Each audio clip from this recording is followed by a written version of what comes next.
What does that overwhelm look like, feel like, and how does writing it down cut through some of that overwhelm? Writing it down creates clarity. Writing it down slows the story down.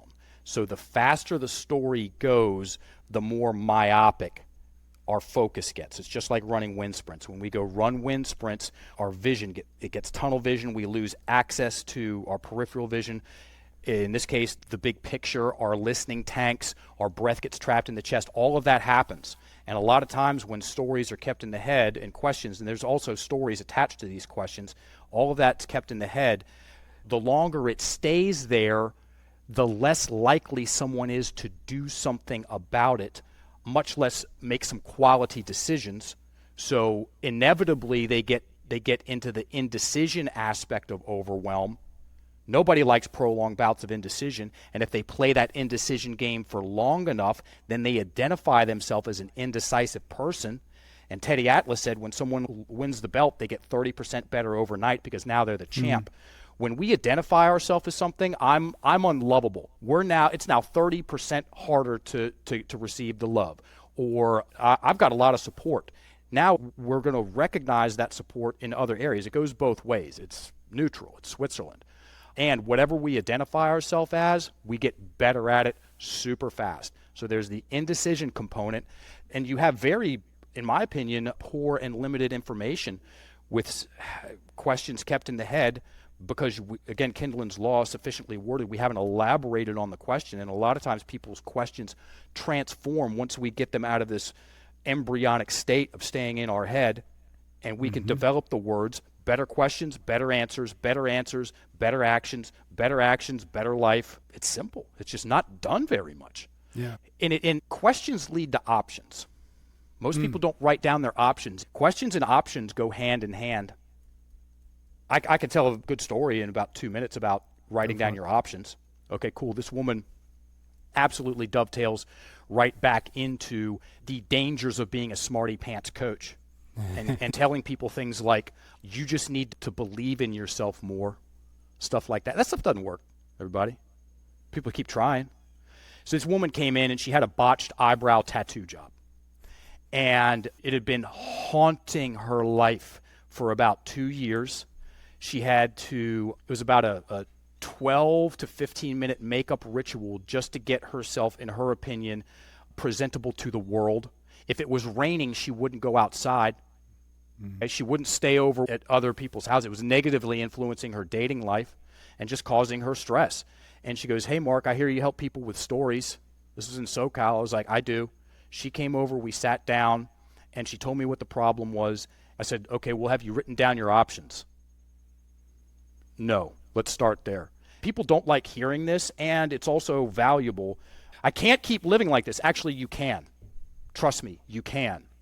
And getting the stuff that you don't want as options written down helps. So I said, can you continue to live like this? But I don't want to. I didn't ask that. Can you get them removed? Yes, I can. It's 12 to 15 sessions, X amount of dollars, very painful, takes about 18 months.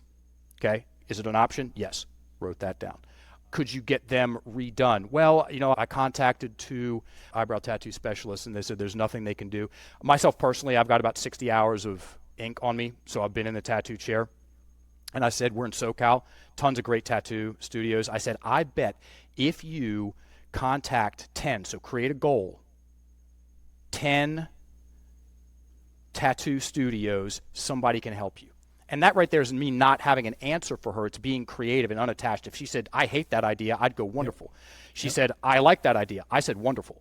I'm Switzerland in the coaching space. And so we wrote that down. Contact 10 tattoo studios. I said, do you have any other options? She didn't see any. She goes, I'm gonna take choice C. The first tattoo studio she called, they're like, nah, I can't do anything. Second one, they said, send over some pictures. They're like, oh, we got you. 2 sessions, 2 30-minute sessions, $250 a session. She goes, I'm in. And it helped a lot.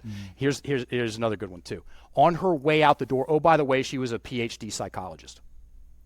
On her way out the door, as soon as her hand hit the doorknob, she turned around and she goes, oh, Mark, by the way, if you had told me I just need to love myself more, I would have gotten up and walked out. Yep.